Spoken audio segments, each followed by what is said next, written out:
Wynand Jacobs from Family Life joining us now. Wynand, kia ora. Kia ora, Andrew. How's it going?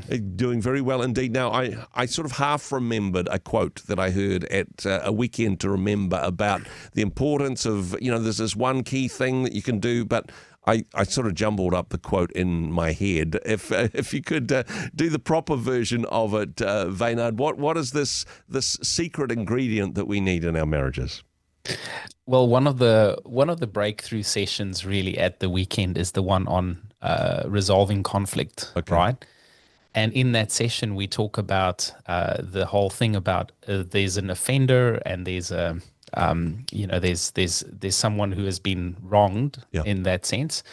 But ultimately, we lead couples towards forgiveness. And this is where the quote that you're probably referencing comes in. It's, I think it was Ruth Graham Bell who said, the secret to a happy marriage is the union of two great forgivers. Wow, that is super good. Yeah. And the reality is that this is the one thing like Jesus talks about is like, forgive us our trespasses when he teaches us how to pray, as we forgive those who trespass against us. Yeah, exactly. Yeah. And I suppose knowing that as we extend forgiveness, we're going to need forgiveness at some point, if probably from our spouse and definitely from God, right? That's it. But here's the kicker. Like, forgiveness is easier said than done, and it's not easy by any stretch of the imagination. I think sometimes when we receive an apology, it becomes a little bit easier to forgive, right? Because let's say someone has wronged me and they come and apologize. They come to me possibly in a sense of humility. They state the offense, and that's a good thing. Like that's a way to heal relationships. Like, let's just pause there for a moment. If I have wronged somebody, the way for me to go and reconcile that relationship is to approach them and say, hey, I did this to you and it probably hurt. Yeah. Would you please forgive me for doing this thing? It's not if I have hurt you, then would you please? That's not a real apology, right? Yeah. So forgiveness often in relationships and reconciliation starts with an apology. But let's just face facts. We won't always receive an apology. Do we only need to forgive when we've received an apology? Or does Christ actually call us to something higher, like learning how to forgive the apology we've never received? Yeah. Much harder, right? That's much harder. I love this quote. It's C.S. Lewis.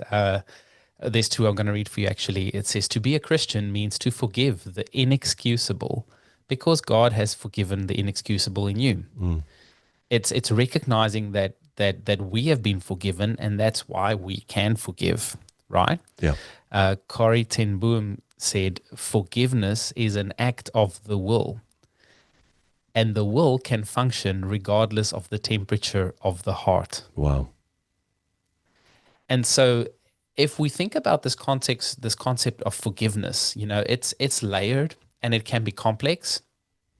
And sometimes we can have a decent relationship, but still carry hurts and unforgiveness from things in the past. Yeah. Those things aren't happening anymore, but they've wounded our relationship. And until we actually enter into forgiveness, there's a root of bitterness that's growing there in our hearts that we need to address. Yeah. And so the call to our listeners today in relationship is pray the prayer that David prayed. Search my heart, O Lord, and see if there's any unforgiveness in me. It's a prayer I'm praying this very moment, saying, Lord, what are the offenses that I've carried from hurts in our relationship in the past? Like, there are things that we have reconciled on, that we have done against one another in relationship. There's been an apology, but there are also things that there's never been an apology. Yep. And we need to work through, okay, well, what does that mean? Can I forgive before receiving an apology? And can I forgive and still state to my spouse, hey, this hurt me when this happened, and I set you free and I forgive you from that, but you do it because you want to, and they might not agree with how they hurt you. But here's the trick, and the fact that we can be powerful people who choose to forgive. It's not dependent on somebody else whether or not I forgive. It's fully dependent on the posture of my heart. Jesus says, if your brother sins against you 7 times 7 and 70 times 7 Yeah. times a day, Yeah. forgive him. So where's the limit? Love the fact that, I suppose, searching our own hearts, or asking God to search our hearts, because where there is unforgiveness, where there is that seed of bitterness, it is like a splinter that remains in an infected wound within our spirit. Until we can remove that splinter, we're never going to have full healing in this space. And here's the thing, like what it does is it actually dulls our senses. It dulls our posture. It dulls our connection. So you can have an average marriage and have certain pains in your relationship, just things you just never deal with. Yeah. And you'll always be mediocre in that area. But if you want to enter into the true joy of marriage, the way God designed it, we need to create space for actually recognizing the pain and the hurt that we've caused one another, or that our spouse has caused us, that we may have been holding on to, and say, Lord, would you search my heart and reveal, put your finger on those areas where I'm fostering unforgiveness, and help me process that. Help me set the person free. Help me let go of those things so that I can receive true healing, true joy, and love. And is there any better way to love than to say, I set someone free from the pain they've caused me? Wow. And I'm not only forgiving them and putting a wall up so that they never hurt me again.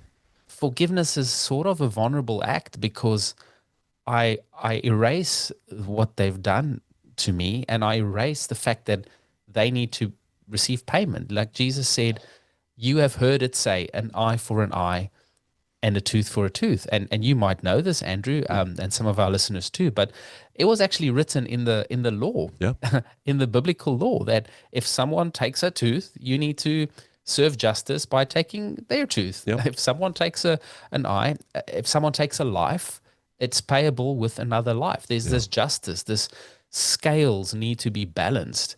And there's something in us that demand justice when we have been wronged.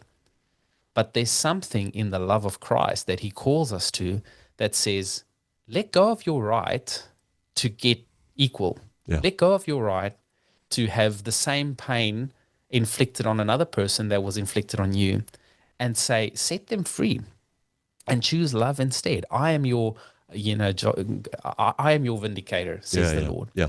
And that's the invitation. It's seeking a restoration rather than retribution in that space. And that's the difference, really. And this is the difference between we're doing okay, to actually having a great marriage, when you can not just get forgiveness, but to restore that relationship to what it was before the hurt occurred. That's absolutely fantastic if you can make that happen, right? Yes, and let me just say that it is possible. It's very possible to go through your marriage okay, even good on most days, but have areas just swept underneath the rug, areas of hurt just undealt with, areas of bitterness that will one day surface. It will one day pop up, and all this baggage will come out.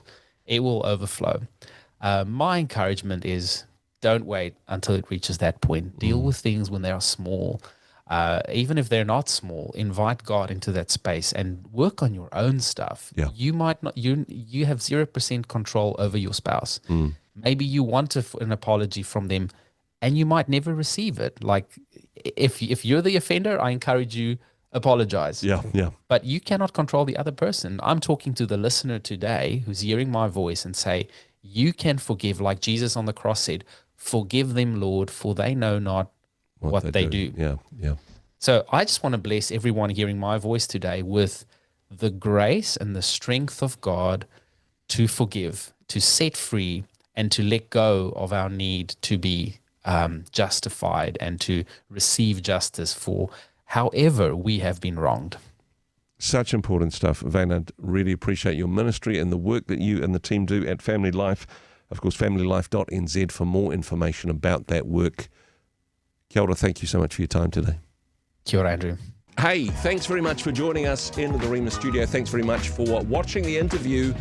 It's kind of nice to have an audience, actually. And if you did like what you watched, then do give us a like, do give us the thumbs up. And if you'd like to see more interviews like that one, or perhaps even better, subscribe and those interviews will come straight to you. Don't forget to turn on your notifications, and we'll see you in the next one. Cheers.